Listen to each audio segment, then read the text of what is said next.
Welcome ladies and gentlemen, I'm Joshino and today I will be breaking down Io's latest reveal trailer, the new support champion hitting the live servers in July, and who will be playable soon on the public test server.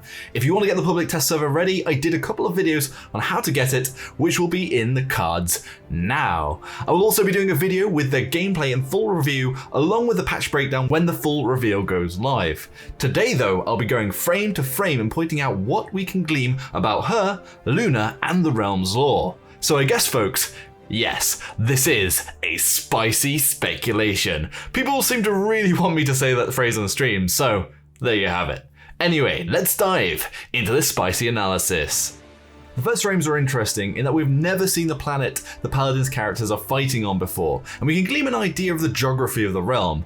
There does look like there is almost a supercontinent with a few islands, and the continent seemed to be almost like the Earth's just after Pangaea. This was where there was a megacontinent which then split up and spread out to what we have now.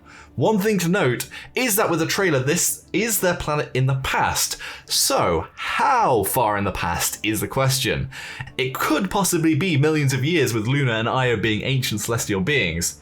They do say they were watching for eons, and in science an eon is often a billion years. They're referring to civilizations that can mean ages like bronze, iron, and so on, which I think is probably more likely. We can also question why Io and Luna could only watch and observe the planet and its people. Were they too powerful to interact with them, or were they originally tied to the moon, which I will come back to a little later on. As the camera zooms out, we get to have a look at the original Luna, Io's stalwart guardian or pet. They have a neck garment which very much reminds me of the sort of Aztecian neck brace or general mix ancestral American themes as an accessory. The other observation is they're a floof that definitely needs some scritches. Finally, here they look like they might be 100th size of the moon itself, so they could at full power be as big as an entire country. Moving on to the early civilization frame.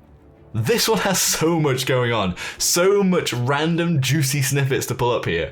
First up, there's what appears to be a moon fox merchant. Are these moon fox merchants selling them as pets, guardians, or some for chowder? I mean, I hope it is the first two, but the way they're drawn and the pose of the merchant makes them look a bit dodgy. They have like slender fingers that are sort of bent over. It kind of looks a bit evil. Also, what kind of gear do they have in that mega backpack? That's the real question here. The second spot is a chap on the left. How built is this bloke? If I had to speculate, I would have it a guess that his name is Buff McChiseljaw. But be sure to let me know your spicy thoughts in the comment section below on his name and anything we talk about today. Also, achieving that hairstyle without any hair products would be a feat of its own, though I harbour the slight belief that he has naturally permed upwards into a mega quiff. Important details here, folks. Perhaps he's even secretly a superhero. Anyway, in the back is a shady looking rogue type. I mean, nothing says inconspicuous like a cape that doubles up as a face mask. I think he also has a little bit of a dagger on their belt. Are they a person of interest? Probably not with what comes next, but he looks like he could be a bit of an edgy badass. Plus he kind of resembles some of the Androxus early concept art.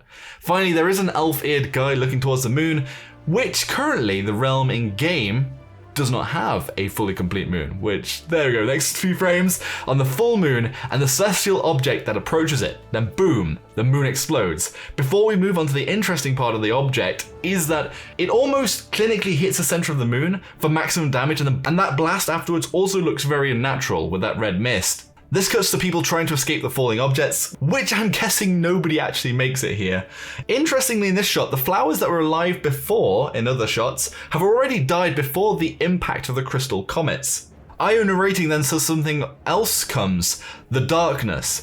It could be referring to the fact it is literally darker in the shot with a dazzling moon in the earlier shot compared to the new shattered dead looking moon, which almost brings a darker night.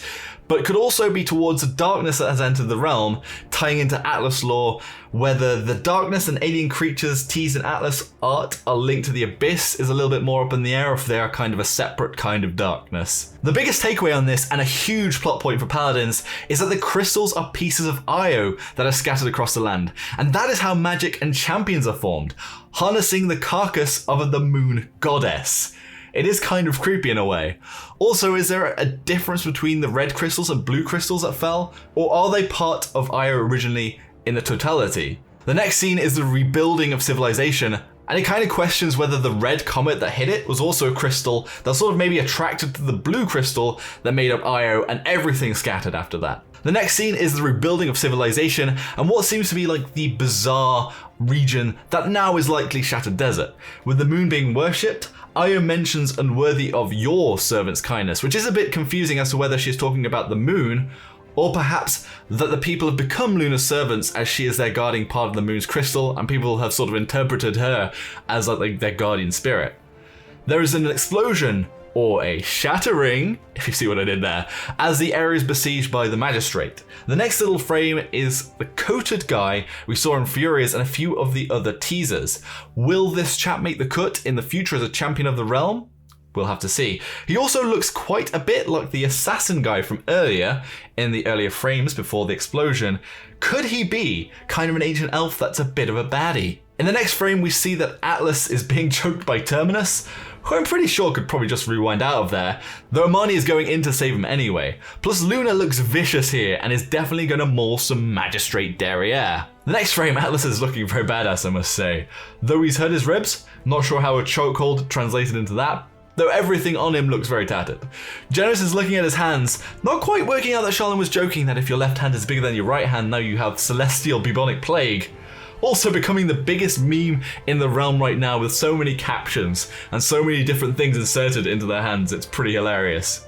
Valeria is doing a yoga pose. Well, actually she is almost pleading for help from the moon.